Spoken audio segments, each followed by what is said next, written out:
आदरणीय शिक्षक मित्रमैत्रिणींनो, विद्यार्थी मित्रांनो आणि पालक मित्रांनो, आपल्या पहिल्या भागाला तुम्ही अगदी काही सेकंदातच जो प्रतिसाद दिलात तो आमच्यापर्यंत पोहोचला आणि म्हणूनच आपण पुढल्या भागाकडे वळलोय.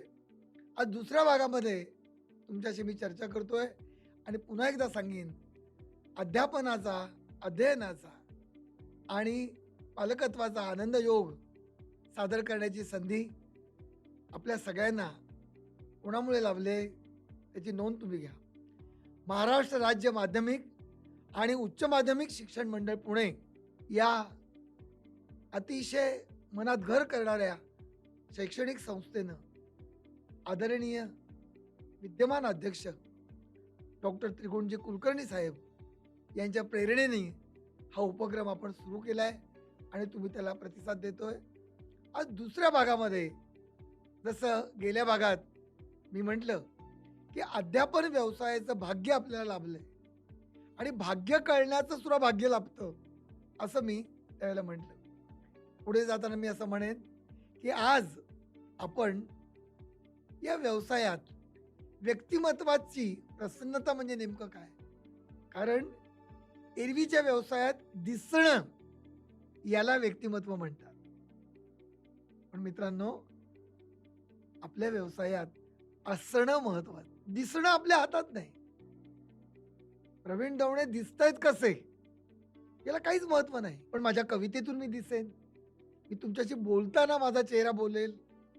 बघा तुम्ही तुम्ही अनेकदा रंगमंचावर काही कार्यक्रम ऐकले असतील.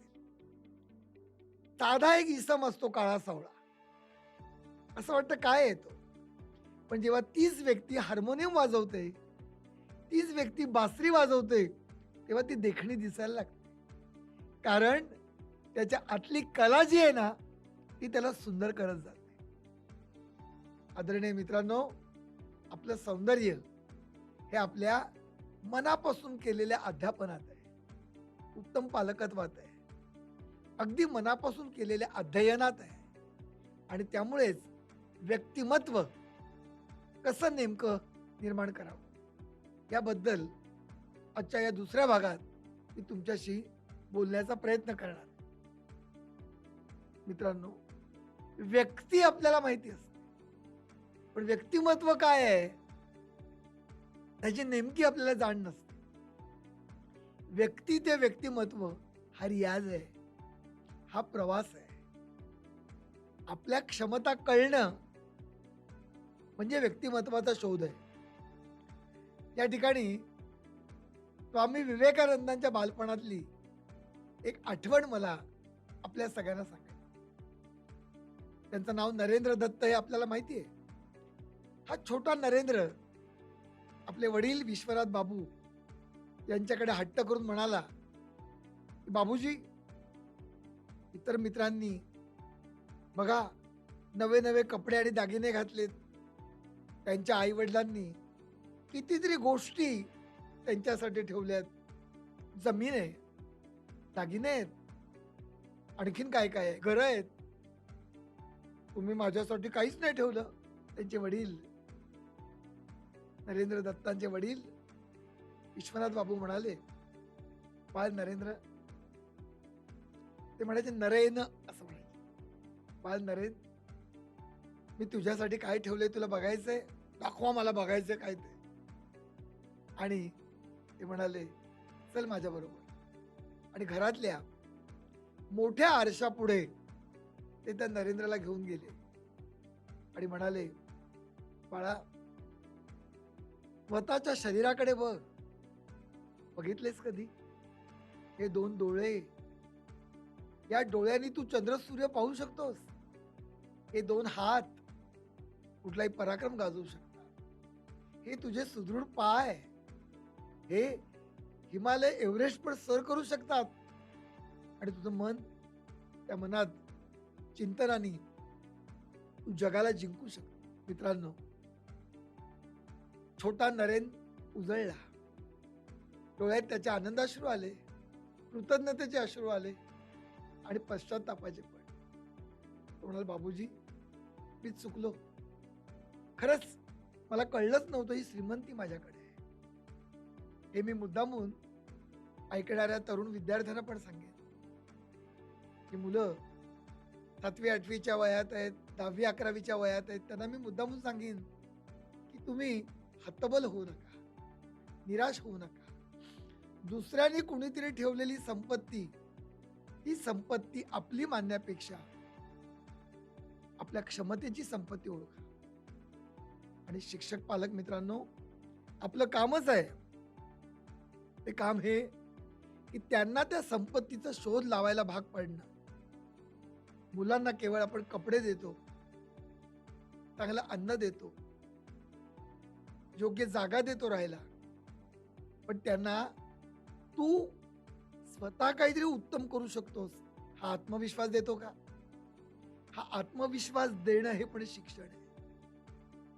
एक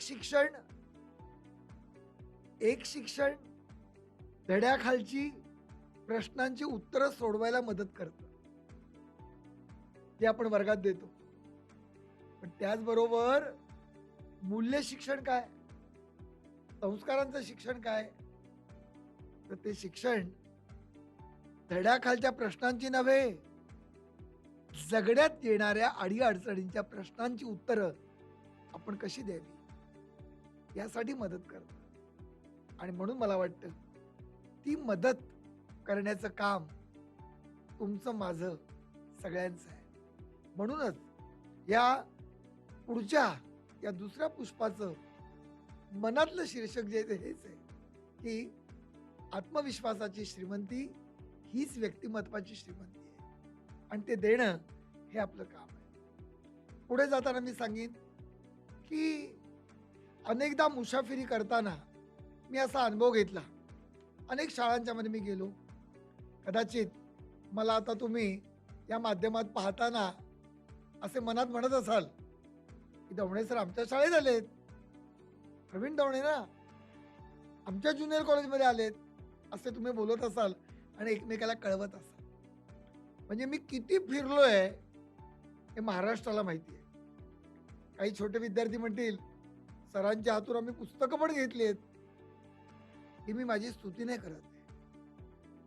हे करताना मी निरीक्षण केलं, आणि निरीक्षण हे केलं की ज्या शाळेमध्ये उत्साही शिक्षक आहेत, उत्साही मुख्याध्यापक आहेत, उपक्रमशील आहेत, इथले विद्यार्थी वेगळे दिसतात, वेगळे असतात.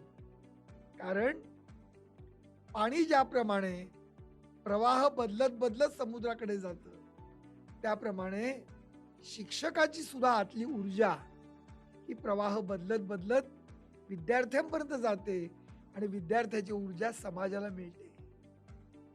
मी एकच सांगेन, केवळ आपल्याला परीक्षार्थी घडवायचा नाहीये. एकमेकाकडे पाहू नका असं. केवळ परीक्षा देणारा पाठांतरित पोपट, ज्याच्या मेंदूत माहितीचं भेंडोळ भरलंय, असा बैल आपल्याला निर्माण करायचा नाहीये. मित्रांनो, तुम्हाला मला या येणाऱ्या भविष्यासाठी, या नव्या भारतासाठी निर्माण जो करायचा आहे तो जीवनार्थी, परीक्षार्थी नव्हे, जीवनार्थी. म्हणून इथे मी विनंती करेन, तुमचा विषय कुठलाही असो शिकवण्याचा, तो तुम्हाला वर्तमानाला जोडता आला पाहिजे. म्हणजे नागरिकशास्त्र असेल, 50 वर्षापूर्वीचं नागरिकशास्त्र सांगण्यापेक्षा आता आपल्या घरापुढे जी घाण आहे ती स्वच्छ करणं हे आपलं काम आहे, हे नागरिकशास्त्र नको का सांगायला हवं ना? इतिहासातले जे महापुरुष आहेत, तो इतिहास त्यांना शिकवला पाहिजेच, परंतु त्या इतिहासातल्या महापुरुषांकडून प्रेरणा घेऊन विद्यार्थ्यांना घडवून उद्याचे महापुरुष घडवण्याचं कार्य आपल्या व्यवसायाने नको का करायला? का आपण फक्त इतिहासाबद्दल बोलणार, भविष्याबद्दलही बोललं पाहिजे.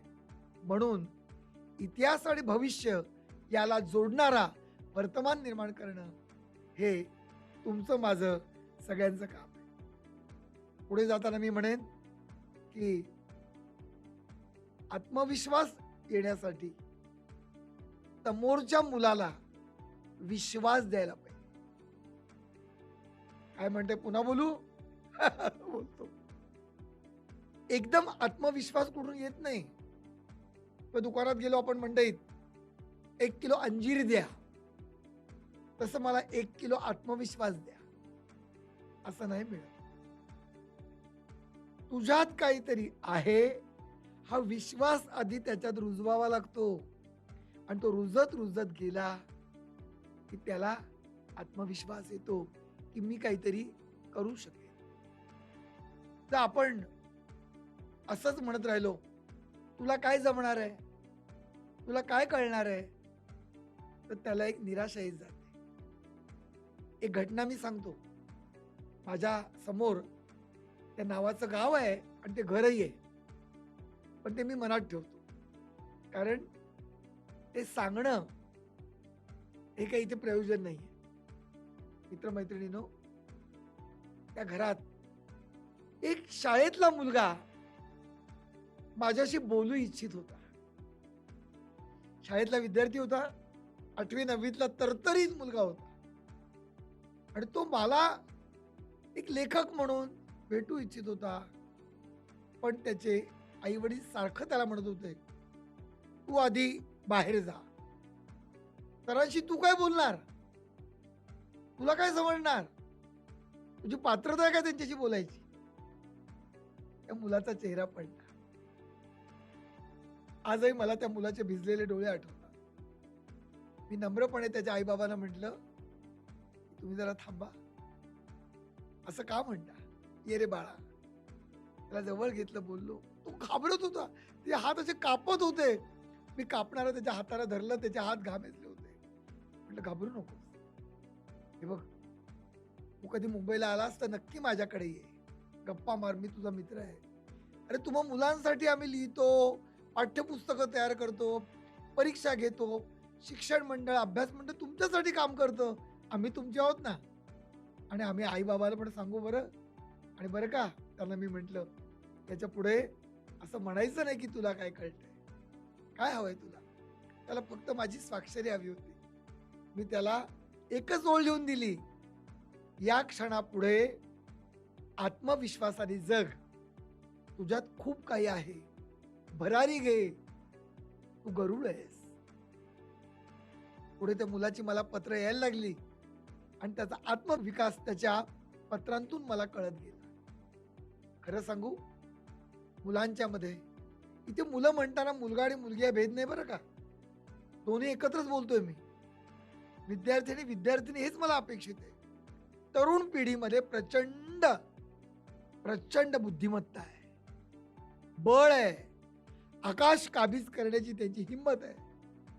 पण ती द्यायला आपण अजून पुढे गेलो, आपण अजून स्वतःहून आपण पुढे आलं पाहिजे. सगळेजण ती कविता म्हणतात कुसुमाग्रजांची, पाठीवरती हात ठेवून नुसतं लढ म्हणा. त्या कवितेविषयी मी पुढल्या भागात बोलणारच आहे, पण इथे मी सांगेन, नुसती कविता शिकवतो, पण आपण आपल्या समोरच्या घरातल्या, आपल्या वर्गातल्या मुलाला मुलीला हा कणा द्यायचा करतो का प्रयत्न, विचार तर करूया. आणि म्हणून मी तुम्हाला सांगेन की कुणाला हिणवणं, कुणाला कमी लेखणं हे उत्तम शिक्षक, कसदार पालक याचं काम नाही. आणि मुलं जे आपलं ऐकतायत, त्यांचे डोळे लकाकतायत हिमतीनं, त्याला विश्वास द्या. डोंगर सुद्धा उचलून आणण्याची ताकद त्यांच्यामध्ये आहे, ती देणं म्हणजे शिक्षण, तेच मूल्य शिक्षण. मित्रांनो, गेली काही मिनिटं तुम्ही सलग ऐकता आहात. मागच्या भागाला तुम्ही मनापासून दाद दिलीत, या भागाला अधिक प्रतिसाद मिळेल, या माध्यमातून तुम्ही पहिले भागही बघू शकाल. पण त्यासाठी तुम्ही हे जे चॅनेल आहे ते सबस्क्राईब करा, आणि इतर मित्रमैत्रिणींना ते फॉरवर्ड करा. का तर जितके अधिकाधिक दिवे आपल्याला उजळता येतील, तितका हा ज्ञानोत्सव अधिक बहरत राहील. पुन्हा एकदा ही संधी मला आपलं माध्यमिक आणि उच्च माध्यमिक परीक्षा मंडळ देत आहे, त्याबद्दल मी आभार मानतो. आणि दुसरा भाग इथेच थांबूया, लवकरच वळूया तिसऱ्या भागाकडे. धन्यवाद.